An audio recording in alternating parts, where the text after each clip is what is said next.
Let me say a special good morning to those of you listening to Classic Radio 105.5, 105.9 on the FM dial. Those of you who are viewing us via GBN TV, whether it's channel 7, channel 11, channel 20, good morning. What about our social media platforms? Whether it's the Facebook page, YouTube channels, good morning and welcome. Let me say good morning also those of you via GBN's webpage, gbn.gd. Good morning and welcome. Happy to have you this morning. It's to the point, it's Wednesday, the 4th day of September. 2024. Let me say good morning to my guest this morning. That's Dr. Terence Walters. Let me say, Dr. Walters, good morning and welcome. Nice to have you back. Yes, sir. Thank you very much. And good morning to you and good morning to all the listeners and viewers everywhere. All right. Thank you so much. Last time we had a conversation, you were just like taking a post at NaDMA. No, we see you, of course, having to go through Hurricane Beryl and all the other things that have been happening lately. Mm-hmm. How is things with you, man? How is things with you on a post? I mean, with all the whole hurricane season and everything else that's been going on. How are you personally, sir? Well, personally, I'm good. I give thanks. I wake up, I give thanks every day, and I thank God for the challenges. Mm-hmm. All right, because these are challenging times. But then you have to be prepared. You have to be strong, and you have to face the challenges head on. Yeah. So, but personally, I'm doing good, and I give thanks for that. You know. All right. That's good to hear.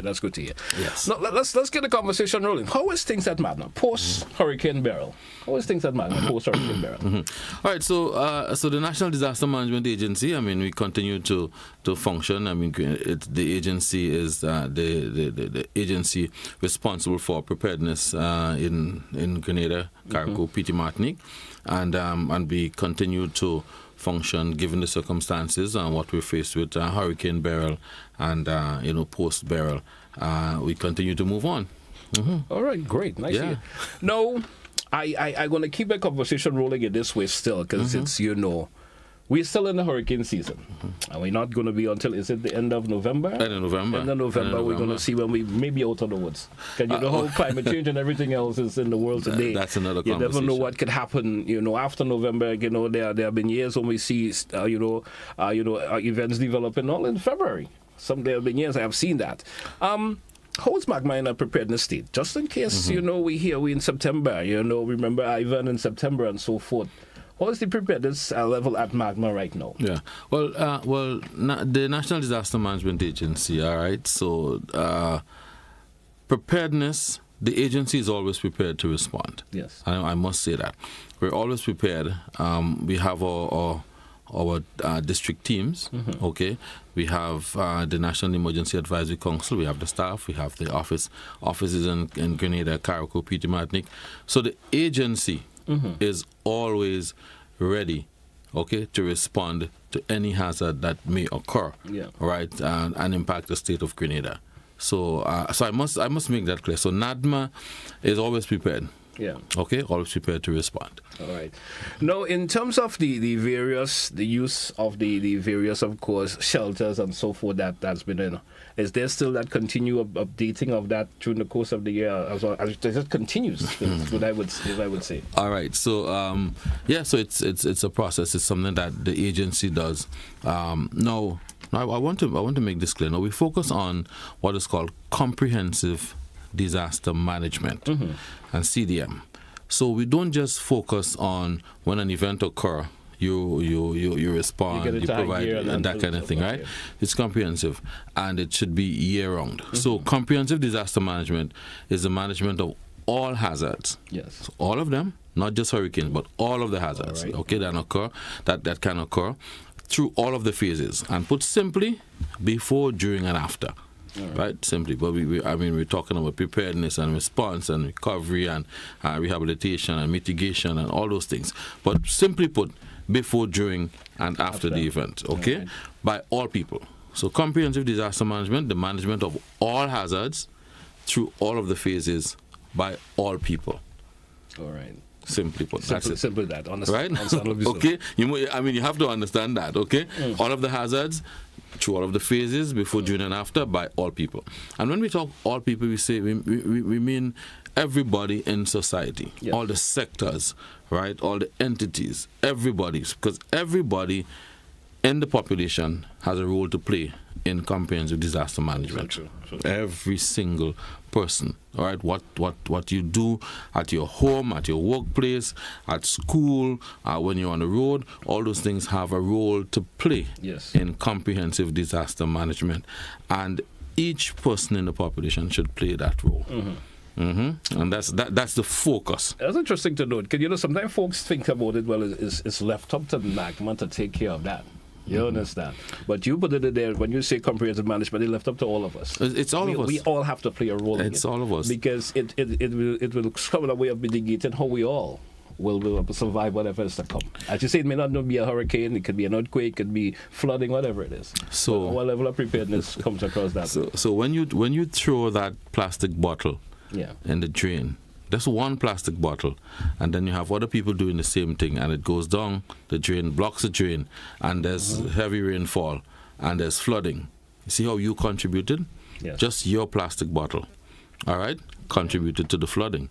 So that's how we have to look at it, because we all have a role to play in this comprehensive disaster management process. I agree with you just by the way you put it. It's understandable so, and I certainly hope our listeners and viewers may understand the process of how you put it and how you threw it out this morning. We all need to play a role in it. You know? Everybody. And just the overall well-being of us all, just in case whatever occurs. And I mean, just to add, for example, we realized with Beryl we needed a lot of volunteers. Yes. So you have a role to play, right? Can you volunteer? Can you work at a shelter? Can you come to the distribution center to help distribute relief supplies? Can you come up to the NaDMA headquarters to help package the bags to be sent out? What can you do as a volunteer? You may not be able to give 3 weeks or a month, but you can give 2 days, you can give 2 hours in the afternoon, right? So you have a role to play. We all have a role to play in this comprehensive disaster management process. And if we look at it like that we all have a role to play, we'd be much better. Probably when issues of that nature occur, we will see a very smooth flow of everything happening. Thank you. Now, as you spoke about the volunteerism of individuals, how happy were you in terms of pre Hurricane Beryl and post Hurricane Beryl? How happy were you as relates to that in terms of folks volunteering their time and so on? How happy were you in relates to that? I mean, we had quite a lot of dedicated people. Yeah. Okay, quite a few people who dedicated themselves to working in different areas, and I want to say hats off. Thank you very much for your service, your time, because people came and volunteered. Some people you didn't have to ask them, right? They showed up and say, "Listen, I would like to." I would like to do something. Some people, well, we know you have specific areas that you want. You need specific people who are trained, to volunteer in those areas. And people did come out. No, I must say that we can see improvements. All right, there can be improvements in the number of people that will volunteer, but there were people volunteering, and they did an excellent job. And I say thank you very much. Now, we have volunteers, dedicated volunteers at the district level. We have 17 districts across Grenada, Carriacou, PT, Martinique. And we have, at each district, you have 18 volunteers as your executive, all right, or your committee at the district level. What based at those districts? The district. And then apart from that, now they have like the shelter managers that separate from your district team. Your core team is 18, and then you have shelter managers. You have people to do the initial damage assessment, and there are different things that you so it's quite a lot of volunteers across the country that NaDMA needs. So we want to say thank you to all the volunteers who played their part before, during, and after Beryl. Even now, there are volunteers working. So we want to say thank you, thank you, thank you. All right. Now, we saw the northern part of the island. St. Patrick, parts of St. Mark were also felt the brunt of Hurricane Beryl. Carriacou and Petit Martinique, the magnitude of the damages occurred there. In the process of the relief effort thus far, let's before we go to Carriacou, let's talk a wee bit about St. Patrick. How was the relief effort? Is it still ongoing? The recovery efforts, especially in St. Patrick, what stage is that right now? Would you say? Right. So I guess because St. Patrick and the northern parishes were not impacted as severely as Carriacou and Petit Martinique. Okay, so but we did have some impacts in the northern parishes. Okay, and we've been working with the district committees. We've working with other groups to address the needs of the people of the northern parishes. Up to yesterday, we sent up a truck. We sent up another one just previously, with relief supplies and tarpaulin, and to ensure that the people in the north that they were taken care of. So we have our district committees who would go out and look at the people that are most in need, what they need, and we send up your food supplies and tarpaulin, things like that. We don't have a problem with water. Yeah. I must say there's enough water, so we don't need to send like water to these areas, but there are other needs that, like, so somebody wanted a mattress yesterday, things like that. And so we continue to ensure that we provide for the people in the northern parishes who were impacted and who have needs. So we have to continue to provide it's for interesting to know that we still hear of folks within the northern pandemic. And you said it was not severely as severe as Carriacou and Petit Martinique, but it's interesting to know that there are still folks who are still in need of assistance, and those assistance have been taken care of. Yeah, for example, if you live in the northern parish, you lost maybe part of your roof or your roof. You may have gotten a tarpaulin or two. You put them on, but then that would only last for a while. So true. You understand? And depending on how you install it, after 2 weeks, 3 weeks, the wind and the rain and all of that. So you may need another one to reinforce, right?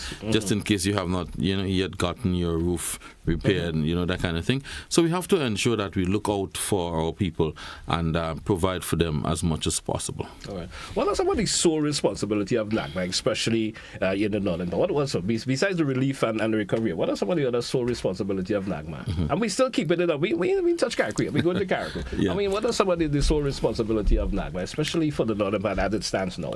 Yeah. Well, again, NaDMA is responsible for general preparedness across the state. Right, preparedness and response, okay, and I guess looking at early recovery, right, very early, but preparedness, response, providing relief, okay, and into early recovery, talking about ensuring that you coordinate for electricity, water, that kind of thing. So that's generally what the NaDMA is responsible for now. As it relates to reconstruction and rehabilitation, and so then we transition to housing and infrastructure, all right. So because they are the ones that have the professionals in these areas. They have the engineers and other professionals to ensure that we do the housing, right? But NaDMA, generally preparedness, response, relief, and then in early recovery. All right. Those are the areas. All right. We drew for a first break. We're coming back. In the next segment, that's when we're going to focus a wee bit on Carriacou and generally, of course, how NaDMA is doing in general when we come back after the break. Stay with us, folks. It's To The Point, Classic Radio, GBN TV. We'll be right back after the break. Stay with us. The agriculture.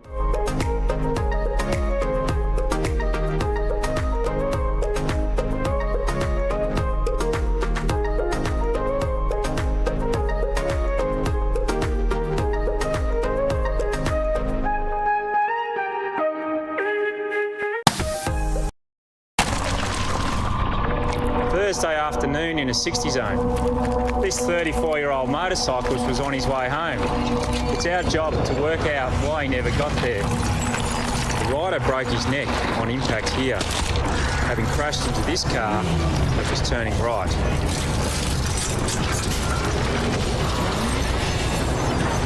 By analysing the impact, we know he hit the car at 30 kilometres per hour. And these marks on the road tell us that he skidded for 21 metres, having braked hard here.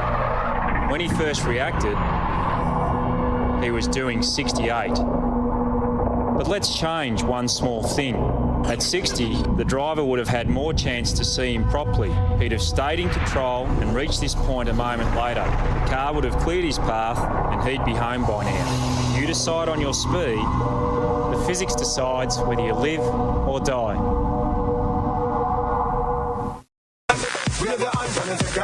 Get ready for non-stop cricket excitement as GBN brings you live coverage of this year's Republic Bank Caribbean Premier League. Please note there will be some adjustments to our regular programming lineup on Tuesday, September 3rd, Wednesday, September 4th, Thursday, September 5th, and Friday, September 6th. Transitions will be at 5:05 p.m. GBN television news will air at 6 p.m., followed by a repeat right after the CPL match. And don't miss the rebroadcast of transitions after the news repeat. GBN with you anywhere and everywhere with the best in sports coverage. Stay tuned and stay informed with GBN.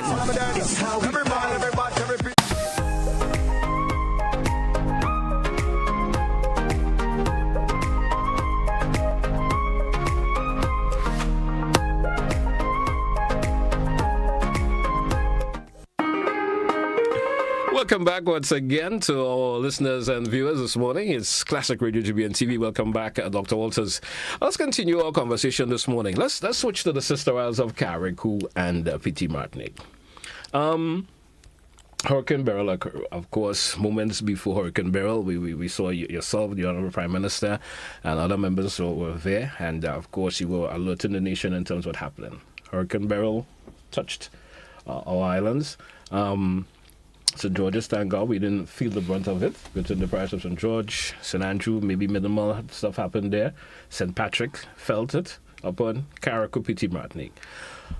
Tell me, after the day number 2, if I could put it in that way, how was it for NaDMA in terms of the movement of getting to Carriacou and starting to analyze what they have, what NaDMA has to do?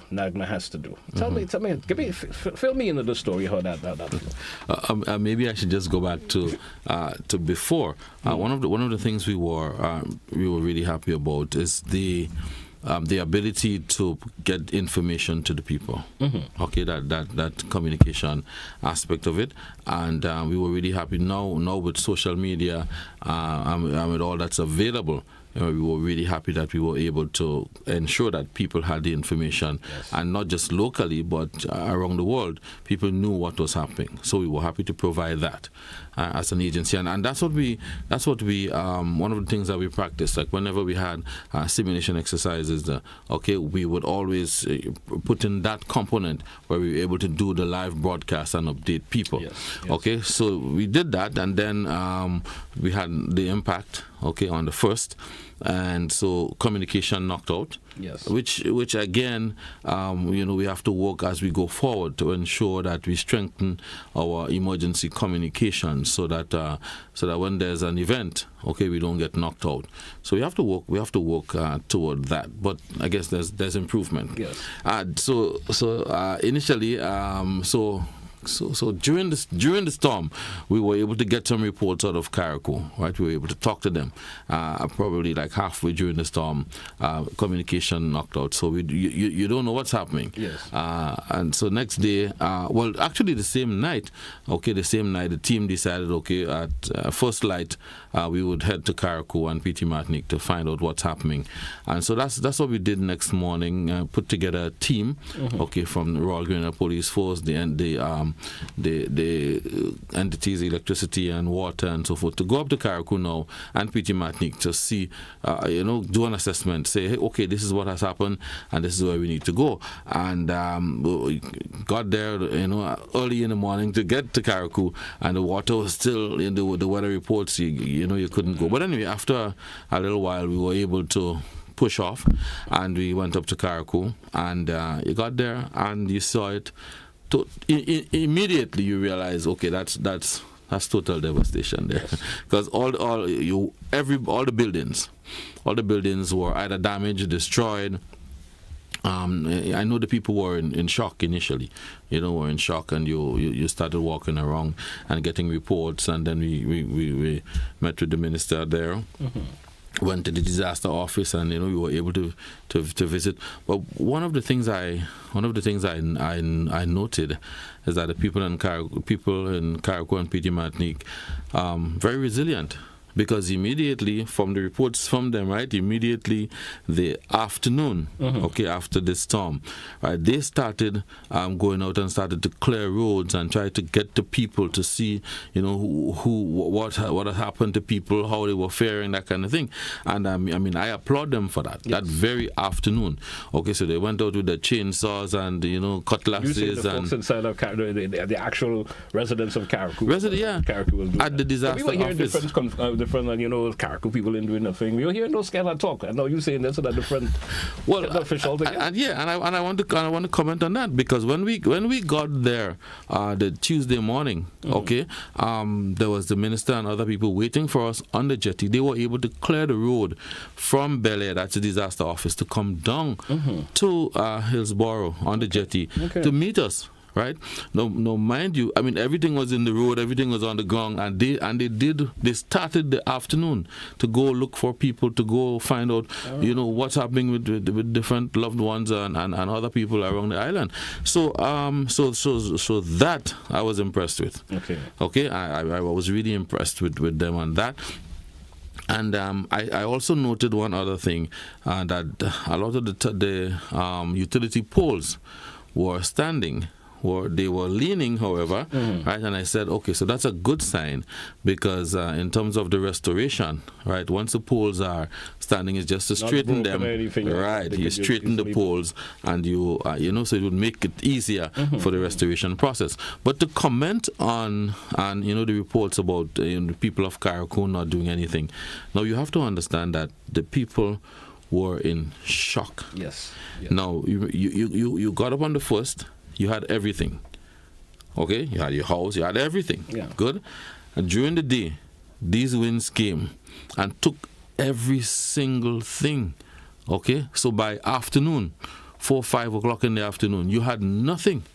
So, I mean, come on, think about it. You may have just been left with that shot on your back. Think about it, right? So the people were in shock. So the comments about them, not laid back, being laid back and that kind of thing, it is expected. Yeah. Okay. I mean, I've visited other areas where there were hurricanes and so, and it's expected that the people will be in shock, and the people will. It will take a while for them. Yeah. Okay, it would take a while for them. So for example, we went up, the staff at NaDMA, one Saturday, we went up to assist 2 of our members, right? Just cleaning up, because they were working since the hurricane, working, and their properties were destroyed, and they could not bring themselves to go and clean up the property. So we took a Saturday and we went up and we said, let's help you. Yeah. And from then they said, well, now I feel as though I can do something. Now I feel I can start. So again, it's a process. It's not just that they get up, they lose everything, and then they back to normal.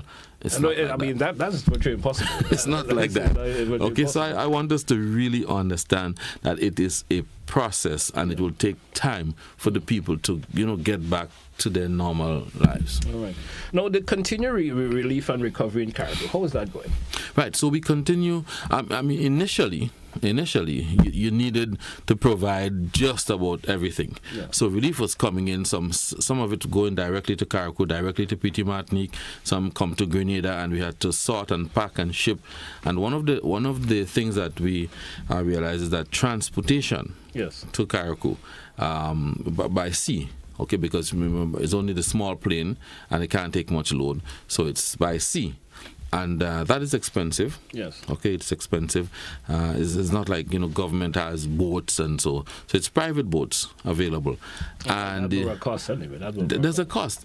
There's a cost. Even if you want to send a container across, right, you decide, okay, there's a cost. You send a pallet, you send whatever you send, there is a cost. So there were people who were very generous, who had boats and made several trips, and we say thank you for that, okay? Yeah. But there's a cost, and we realized that was one of the challenges.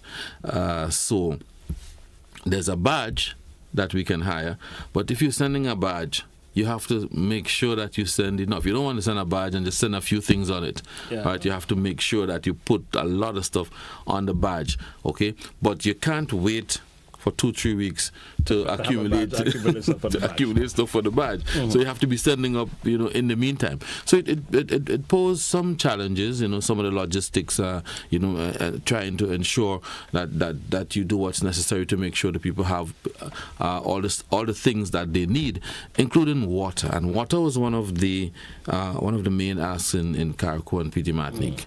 Because they use cisterns, so most people have their cisterns, and with the hurricane now, all the roofs gone. Your cisterns, you can't, you don't have that system now to can capture the water and stuff like that. Thank you. And then a lot of the cisterns became contaminated, so they can't use the water. So they need bottled water to drink, because you must drink water, right? True. I mean, although there's the desalination plant providing water on both islands, but you still, a lot of the people depended on their own cisterns to provide water for their homes and so now you have this situation. We need to continue providing water. We have been providing water because we have received quite a lot of water from other countries, but we've made an appeal to the region for bottled water, and so we would have to continue providing bottled water for Carriacou and Petit Martinique for as long as possible. All right. Tell me, in terms of the distribution of relief in Carriacou, how is that process still going? How is that still going? I mean, it's post-Beryl now. You still playing a major role of NaDMA, of being the agency responsible. How is the distribution process going? Right. So again, we continue to send up to Carriacou, and there's the disaster office, headed by Ms. Bernice Date, and her team of volunteers. She has co-workers and volunteers, and there's the Ministry of Carriacou and Petit Martinique Affairs. The permanent secretary there is Mr. Javan Williams. So the team, they work together to ensure that that they do the relief, and they have days. Now, initially, they were distributing more frequently. Now you have reduced it. I think it was 2 days per week. They reduced to, distributing. And we have the CARICOM relief unit, members of CARICOM relief unit in Carriacou and Petit Martinique assisting with that. So it continues. We continue because sometimes some of the items can't go directly to Carriacou based on which liner they're coming in with. So they come to our port. So we now have to collect the items, sort, package, and then send it up on the boat. We were able to send up a couple containers sometimes, but again, that's another logistics that you have to look at. Getting the flatbed to put the container on, getting it up to Carriacou, ensuring that they take out all the material from the container, immediately send it back to Grenada. So again, remember the logistics and the cost and all of that. So, but we continue to send the relief as fast as we get it. We send it up, and the people of Carriacou, Petit Martinique, the office there, the disaster office and the ministry, and so they have their teams, they have the distribution points, they have volunteers, and they provide the relief for the people across Carriacou and Petit Martinique. I want you to speak about some of the major challenges that were faced in Carriacou. Yeah, you spoke a while ago about the costs of getting some of the relief from the mainland Grenada to Carriacou. We have that was some of the challenges you spoke of. Now, we turn to Carriacou and Petit Martinique. What were some of the major challenges that were faced by NaDMA with you, if you could speak on that? Right. Initially, it was being able to set up a system, a working system. Now, you have to understand that initially people think that they don't know how long this is going to last for. So they want to make sure that they have stuff. They want to make sure that they have things put away. They accumulate as much as they can. That's it. Think about everybody's pulling. Yes, you understand. So initially it was setting up that system to ensure that when things come in on the port, we store them and we send them out. We get them distributed, and so that took a little doing because the staff at Carriacou is very small. There's only 4. So you need a lot of volunteers and other people to come in and assist, right?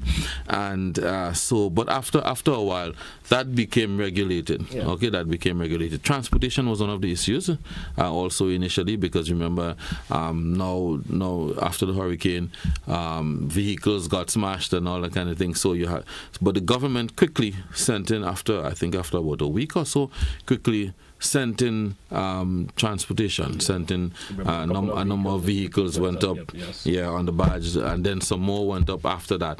So quite a number of vehicles went to Carriacou and Pitimatic to aid with transporting all the relief from the port. Okay, because a lot of things went in, okay, from here and again from other boats that went directly to Carriacou.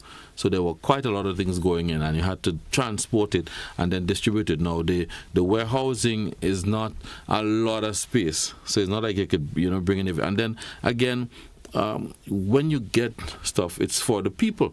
So you have to distribute. So then it doesn't make sense storing it up. Why are you storing it up? Right? It's for the people. So you find a way to distribute. But you have to ensure that you distribute it in such a way that everybody, you cater for everybody, because there are some people who can come to get the relief, and there are some people that you have to go to, because yes, Carriacou is small, but Carriacou is big. If you understand what I mean, understand what you mean. You understand what I mean? Located people in right, particular areas. To walk from Harveyville up to Bel Air is a very long walk. If it takes you about 10 minutes or more to drive, could you imagine? Think about walking that 30 to 45 minutes. Okay, or even more. Yeah. Right. So you have to ensure now that you have the adequate transportation, and you have volunteers, you have people to drive, you have people to distribute equitably, people who are honest and will get to the people to give it to them. So those are some of the challenges, but as time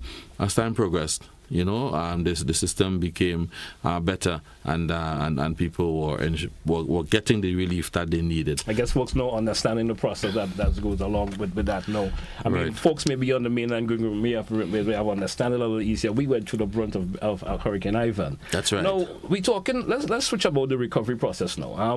Relief has come in. How is the recovery process from a NaDMA standpoint now? How is the recovery process taking place in Carriacou? We focusing a little bit on Carriacou and Pitimatic. And Pitimatic, yes. I think the recovery is progressing nicely, because again, electricity.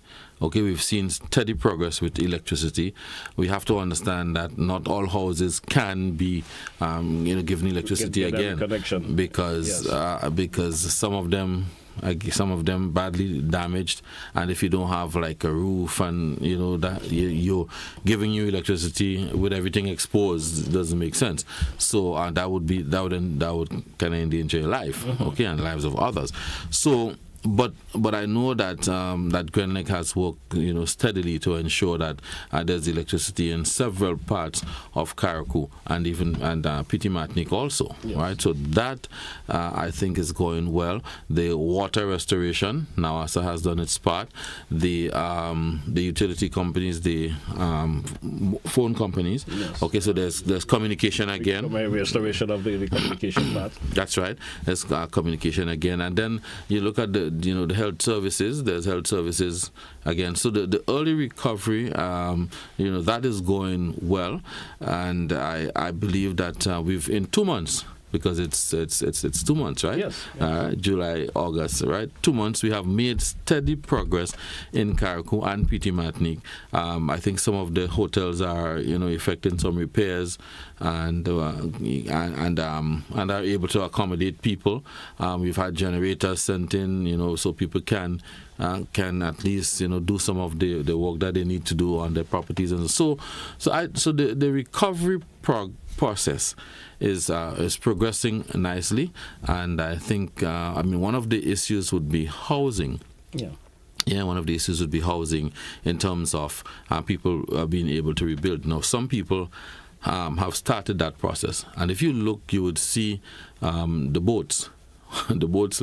There was one working. The other one is working now, and every day there are several trucks lined up along the Port Highway area. They're lined up with material waiting to go onto the boat. So people in Carriacou and PT Martinique, they have taken the initiative to do repairs on their property and so forth. So a lot of that is progressing nicely. So I am happy with the recovery process, the early recovery process that I see, and I think it's going nicely in Carriacou and PT Martinique. We due for a break, Mr. Dr. Walters. Let's take that break. We come back. We should chat some more in the next segment. To our listeners and viewers, if you do have a question or two you would like to post to Dr. Walters, feel to do so in the next segment. Stay with us. We're coming right back. Don't touch it out. Tourism is me. Tourism is you.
Welcome back once again. Welcome back, listeners, viewers. It's To The Point here, Classic Radio GBN TV. Have with me Dr. Walters this morning.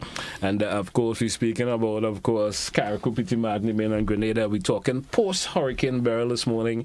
Just a simple conversation we're having. The reference to the relief effort, the recovery, and so forth. We're talking about this morning. Dr. Walters, I want to, of course, continue to echo those sentiments going out to our listeners and viewers this morning as it relates to being prepared. Mm-hmm. Sometimes we do take that lightly about the necessaries that we need to have. Folks here on the mainland, of course, there are folks in Carriacou, Petit Martinique. There are folks around the world who are listening to us also, who may not put that serious attention into it. You understand? Speak to us as relates to that. But always being prepared for disaster. Because world has changed, times has changed. You understand? In terms of climate change and everything else. There are folks who don't believe in that climate change really do exist. But tell us about that. Well, we need to be prepared for these hazards at all times, yeah? No, and it's not just during the hurricane season, but year round. From January to January, we need to be prepared. And look, this year, I guess, many of us were just cruising along thinking, okay, so the peak of the hurricane season is August, September. So we're okay for now. Yeah. And there we go. At the end of June, we have Beryl, and on July 1st, right, there we go with Beryl. So we have to, again, take it serious that we need to be prepared at all times. Okay, no, we can have like you mentioned earlier, we can have a storm in February, or we can have one in May. We can have one in December. So we go back to 2013, I think it was, and remember the Christmas rains that impacted Grenada, St. Vincent, St. Lucia. All right, where we had quite a few deaths in St. Vincent. So we have to be mindful that we need to be prepared. Have our disaster supplies kit always there. Always have some supplies that can last you a couple of days. Yes. Okay, like we saw with Beryl, some people went into the shelters. Although we say when you go into the shelters, you need to go with some supplies, but there were people who went to the shelters. They had no supplies. Okay, yes, they anticipate that the government will provide, but again, depending on what is happening, okay, we have to understand that it takes time to deploy. It takes time to get things to people, and sometimes you don't have time because of how the hazards occur. All right, so we've got to be prepared. We can have an earthquake. And if we do have an earthquake, what is going to happen? All right. I mean, yes, we have the shelters, but if it's a serious and significant earthquake, right, we must ensure that we're able to sustain ourselves for a period. So it is important that you are prepared at all times for all of the hazards that can impact us. Right, do what is necessary. We're not saying that we're not saying that everybody would be able to have everything, right? But whatever little you can do, right, please do it to ensure that you and your family are prepared. Because if you're prepared as an individual, your family is prepared, and if all families in the community are prepared, you have a better prepared community. And if that translates across the country, all right, we have a better prepared country, Grenada, Carriacou, PT, Martinique. But it starts with the individual, and then it goes to the family, and then it branches out from there. And it takes a lot of the burden off, the state. NaDMA, the state and NaDMA in terms of the overall management of everyone. Right. So if you were able to prepare yourself and manage it properly, it takes the burden off. Thank you. Burden off a whole lot. Very much so. And don't forget, you, of course, listeners and viewers, if you do have a question or two you may like to ask, feel free to do that. I'm seeing that someone is sending a question here via the WhatsApp, and I will throw that question out to you, sir. And it goes like this. And they're saying, can you ask your guest, a reference to Samaritan Purse, what concern to have the removal of the desalination plant from Carriacou? What occurred to have the removal of the desalination plant from Carriacou? And was there a contention with that led them to give it to Union Island? That's what someone is asking. And can you please clear up the problem which led to the people having to purchase water? Someone is asking that question. Okay, so in terms of the people purchasing water, if water is available in the supermarket, you can purchase water. Yeah. All right. But I know that NaDMA has been sending water. But again, if it's available to purchase, then why not? You can. Okay. Yes. In terms of the Samaritan Purse and the desalination plant, I mean, Samaritan Purse has assets that they can deploy anywhere. Okay. They can deploy it to Grenada and then remove it to another place. Remove it to wherever. So I am not aware of any contention with Samaritan's Purse in terms of the removal of their desal plant. Okay, I think it was just that the plant was used and it was the end of their time in Grenada, and then they decided to move it to another location. Okay, great. We do have a caller via WhatsApp. Good morning, and you're live. Good morning to you. Yeah, caller via WhatsApp. Good morning. Good morning. Yeah, Dr. Walters, I know the focus is more on Carriacou and like the people from St. Patrick's and St. Mark. But we also have to remember there is islands between Grenada and Carriacou that get damaged. For example, Isla-Run. Do you ever had a team that visited people in Isla-Run to see the damage? Because some houses was damaged, and the people who have who don't fish in the nets and boats been damaged and lost. Did you ever send a team to evaluate what's going on up there? Yes, I did not send a team, but I know there was communication. There was information about them, and I know that there was some items that were sent to the people over there. So. Yes, I can say that. Okay. We do have another caller. Caller, good morning. You're welcome and live. You're live. Good morning, caller. Morning, and morning to your guest. If I'm subject to correction, I just heard your guest made mention of to go to the shelters, you should be prepared. but was Grenadian given enough time? Because remember, I think we was under a state of emergency to gather stuff in order. You hearing me? Yeah, we're hearing you, caller. Go right ahead with your contribution, please. Yeah, so what the question is, was the people at Carriacou and Petit Martin given enough time? Based on how the course of the hurricane was coming, they say we was on lockdown and blah, blah, blah. We didn't have enough time to get stuff. So how we going to go to the shelters prepared with things? That is my question. Thank you, caller. Thank you so much. So that is why we encourage people to always be prepared and always have that. So you don't wait until there's a watch or a warning to go now and get the items, okay, that you need to go to the shelter. We encourage you to do that at all times. Always have a little bit of food stuff. Always have your first aid kits, different things. Stuff that is non-perishable. Right, that you know you need to go to the shelter. So in the event that you have to go to the shelter within 4 hours or 3 hours or 6 hours, whatever it is, then you know those are the things that you can grab and go to the shelter. Okay. So that's how we encourage people to do. So. Caller via WhatsApp, good morning, you're welcome. Hello, good morning. Good morning to your listeners. Good morning to your guests. Dr. Walters, with regard to NaDMA, I assume that you have some sort of an organizational structure. Could you tell the public how often your district disaster committee meets, as well as your village committees? And is it consistent? And how many meetings they had prior to Hurricane Beryl? I have a second point of question later on, but I'd like to have the answer first. Can I ask all of them now? Or okay. Yes. So we do have a structure. We do have a structure in place, and he wants to know how often they meet, how often they met, or that kind of thing. So, right, the district committees, are supposed to meet quite often, at least once a quarter.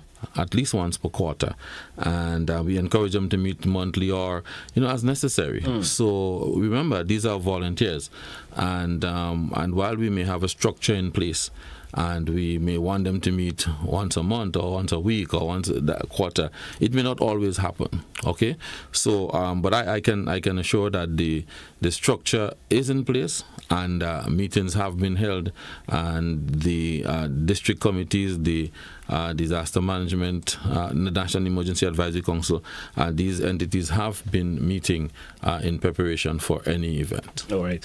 Caller, good morning. We have another caller via, of course, the direct line. Good morning. You're welcome, and you're live. Good morning. Good morning. How you doing, sir? Good morning to you. Mr. Walters, you spoke about housing in Carriacou, Petit Martin. Unlike St. Vincent, they ain't got a couple housing, Chinese housing buildings just empty. Now, last night on my ride along, I heard Minister Andy Williams spoke about building back better. And the structure he shows, he didn't show the floor plan, he just showed a model, and they show he's constructing a model. So I couldn't comment based on this floor plan. What he's building, you say it's going to cost roughly about $100,000. You didn't get the exact figure. I say about. It could be more, it could be less. But I'm just saying that if you have housing units in Carriacou that what $70,000 and $50,000, wouldn't it make much sense to let people have those and keep the money? Because you're going to spend $100,000+ on just a house, and your house is empty. So the common sense thing to do is get people the houses. I mean, I don't see why we are going to spend all this money and waste all this time. Have a nice day, bro. Thank you, caller. Thank you so much. Any response to that? All right. Well, again, I mean, I can't speak to what the caller is saying because I did not see the program last night. Okay, so I can't speak to that. All right. Caller via WhatsApp. Good morning. You're welcome. Let's hear from you. Caller via WhatsApp. Good morning. Good morning. I would like to find out, we're talking about preparation for for flooding and hurricane and things like that. I want to find out if the cleaning of the drains on Monroe Stretch does not pose a problem that is not cleaned and allow for the water to flow freely. that would cause flooding on the Grenans area? Isn't that part of preparation for storms? Thank you, caller. Thank you so much. We get a response if you can. I mean, you did speak in relation to individuals throwing their of course their garbage and so forth in the drains, as we reference to that. Yeah, and that's part of the issue. With people just dumping garbage into the drains and causing it to clog up. So that can be part of the issue. Yes. All right. Caller, good morning. Good morning to you. You're welcome. Good morning. Good morning. Let's hear from you, please. Go right ahead. Yeah, I want my man in NaDMA to tell us the truth about that desalination plant, because as I know, this plant should have been in Kaku as we speak, but there is too much wicked elements in this country. Thank you. Thank you, caller. All right. I mean, I responded to that already. So anyway, yes. Let's take a caller via WhatsApp. Good morning. You're welcome. Let's hear from you. Yes, good morning. Sorry for calling back a second time, but I got cut off. Go right ahead, please. Yes. With regard to the question of the village committees and so forth, I have information that there are committees that only met twice for the year prior to Hurricane Beryl. And I would think it would be the responsibility of NaDMA to ensure that you have regular meetings. Training of more people, getting more people involved will certainly help. The other... Hello? Go right ahead, caller. We listening to you. We listening to you. You're coming across loud and clear. Go right ahead. Okay, no problem. The other point is this. Why is it that it was suggested during the recovery period, when people had to make donations, that they had to take all their most of the donations all the way to St. George at NaDMA headquarters? What happened to your village committees? They don't have collection points? It tells me that somewhere along the line we are not fully prepared.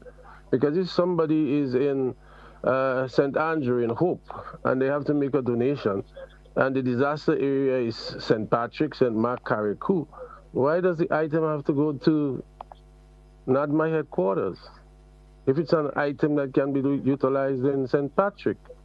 So we need to be prepared in advance. Obviously, we are not fully prepared. Thank you. Have a blessed day. Thank you, caller. Thank you so much. Just to respond to that, I don't know that NaDMA put out anything asking for donations from in country in terms of like St. Patrick, St. Andrew, and so forth, right?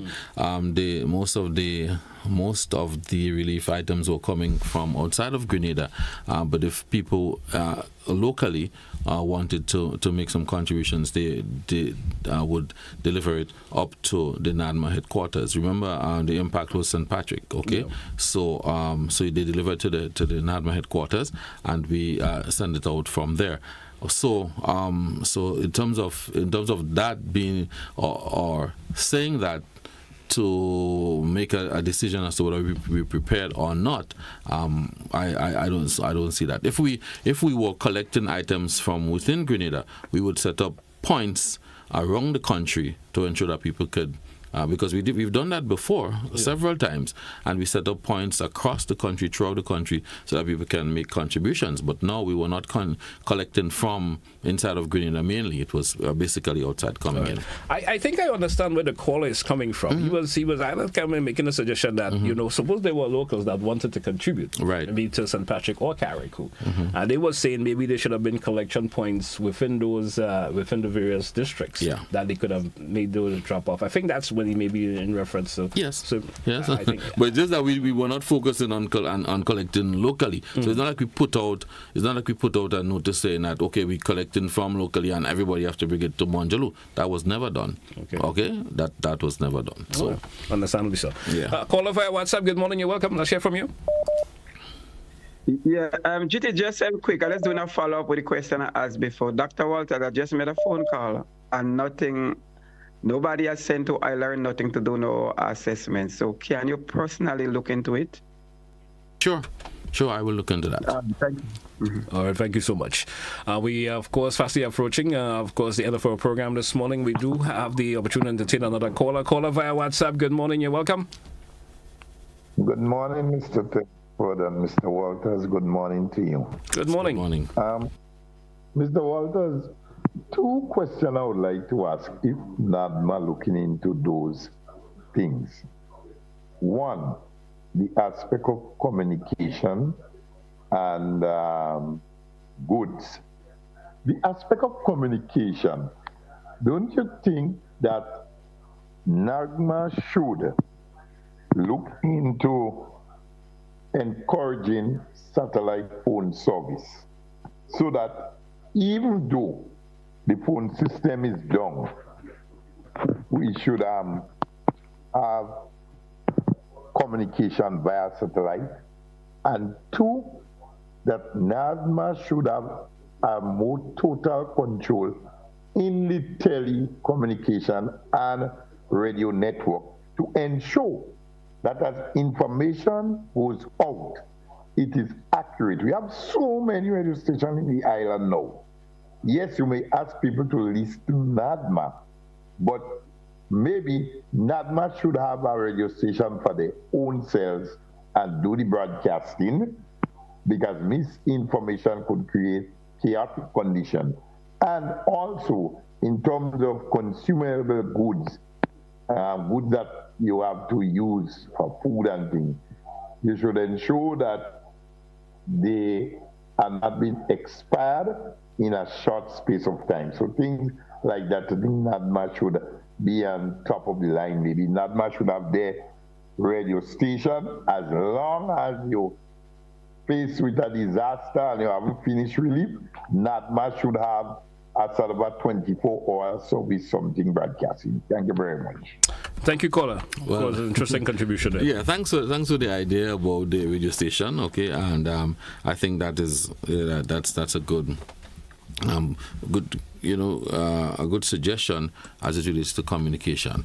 However, let's go to the satellite phones. We do have satellite phones, and we have deployed 8 satellite phones to key entities. Okay. It's not the cheapest.